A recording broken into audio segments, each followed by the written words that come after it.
Andrew Tate has been charged with rape, human trafficking offences and forming an organised crime group. The influencer, who's currently under house arrest in Romania with his brother, is accused of tricking 7 women into sexual exploitation.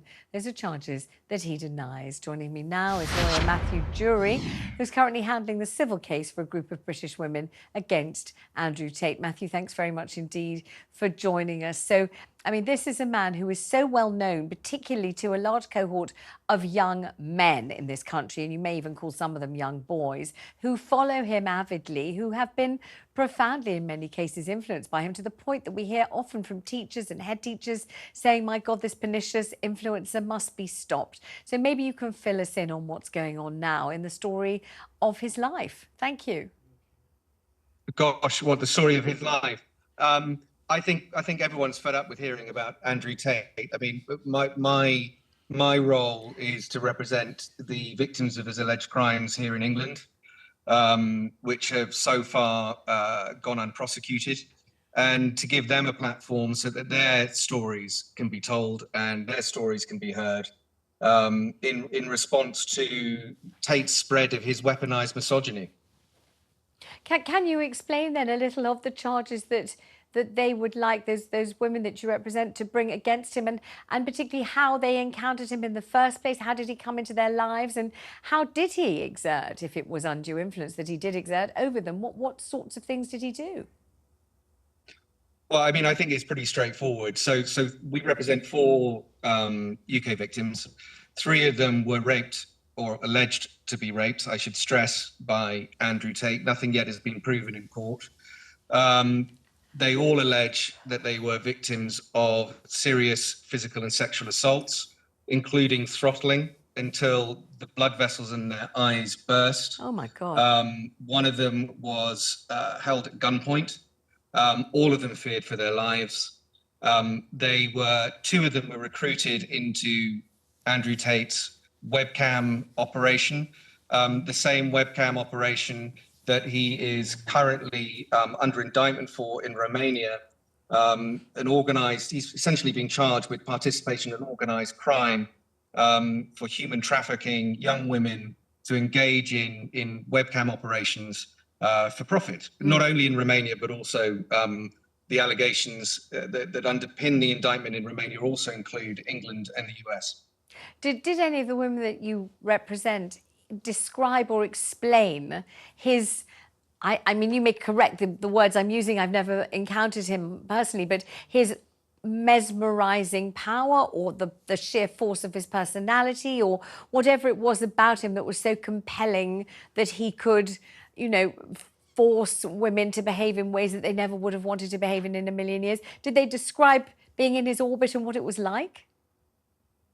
I think you're giving too much credit, to be honest, Vanessa. Do I? I mean, okay. the fact is he is an intimidating, violent, and aggressive individual who they were intensely afraid of, to the point that they were terrified and afraid for their own safety, security, even their lives.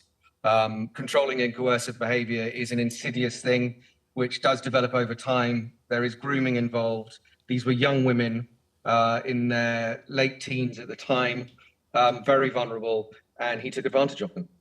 Did they say that they knew of his reputation, that they knew that he was a sort of swaggering braggart, talking about misogyny, talking about women being responsible for being sexually assaulted by men, that women must sort of stand up and take their share of the responsibility, that the sort of, you know, the kind of views that he espoused and that he held were not just repellent, but also terrifying? Did they know that when they met him, or did they think differently of him? Well, he wasn't an influencer at the time. He was a nobody. He was someone who set about, we allege, to groom and coerce and control young women, young vulnerable women, and exploit them for profit. So he wasn't somebody whose reputation preceded him. He was just somebody that they were unbelievably unlucky to encounter in their ordinary lives. Indeed. I mean, 2 of them were approached on social media by a member of his operation, should we say, who persuaded them to meet with him, and he got his hooks in them from there. And so watching what's going on in Romania now, does that make you feel that your clients might be able to achieve some kind of representation, and you might be able to bring the cases that they'd like to put against him forward to court? Or does it make you think that he's going to be detained over there and you'll never do that? No, not at all. I mean, just because he's been indicted in Romania does not mean that that stops the English justice system from operating as it should do. Our clients want two things. One, they wish to encourage the UK authorities to prosecute. And number two, they're taking their own private action in civil court for vindication, justice and accountability, but also just reparations for the physical and psychiatric harm they suffered, and the losses they've suffered as a consequence of their mistreatment.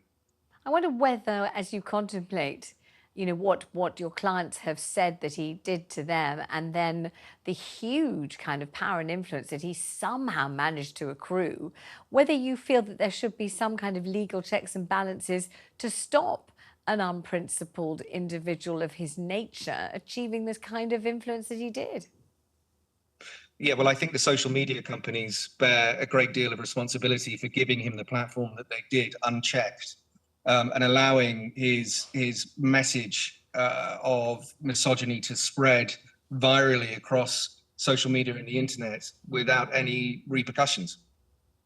So it's worth noting that he still is on Twitter. Having been banned from other platforms, he is still on the loose on Twitter, without being held to account at all. And is he still espousing much the same views and putting forward the same theories and the same, repellent opinions about women and about how to conduct yourself in life? Mean, his timeline seems to be a mixture of misogyny and sheer sort of fantasy, as he talks about the Matrix and alleging that these women are somehow not real and agents of the deep state or whatever nonsense he comes up with, after he's had his cigar in the morning.